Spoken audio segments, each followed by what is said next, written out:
Both. Under what grounds are you objecting? Well, I'm objecting to having any relevance or materiality to anything before this board, Okay. because there are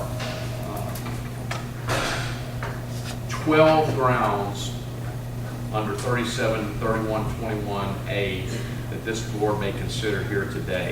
And I don't know of a single one that any of this issue dealing with, and I forgot her name, Ms. Edmonds, deals with, because number one is a conviction of a felony. That doesn't apply. Number two is deceit or perjury in obtaining any certificate or license issued as chapter. That doesn't apply. Number three, providing. What are you running down? I'm running down the specific Okay. statutory points that this board can consider, and this doesn't deal. Number three is providing false testimony before the board. I don't think it's going to be or has been established that this gentleman has given any testimony before the board, but at the worst case, there's been nothing presented, and I don't think there will be anything presented about statements about Ms. Edmonds before the board, and this lawsuit, notwithstanding, has nothing to do with anything before the board.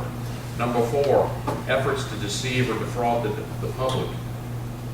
I don't see how anything, statements that this man made, whether it's actionable by Ms. Edmonds or not, begs the issue that defrauds the public. Incompetency or gross negligence. I don't even have to talk about that one.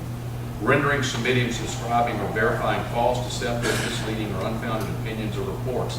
That would pertain to opinions or reports pertaining to the auction business. Statements about Ms. Edmonds have nothing to do with that. 7 is refusal of another state to issue or renew a permit or a license. That has nothing to do with it.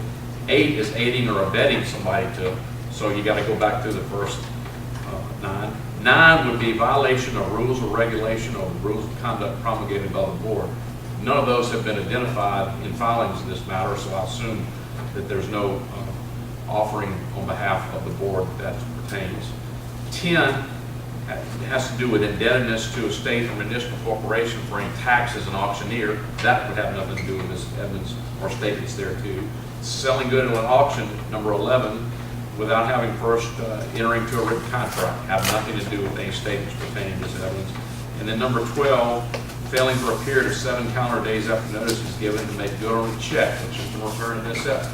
That would have nothing to do with any statements regarding Ms. Edmonds. So this entire litany of questions and issue about Ms. Edmonds, whether it was or wasn't done, has nothing to do with anything that's material before this board today. And I think we ought to move for a directed verdict. I agree with you. So moved.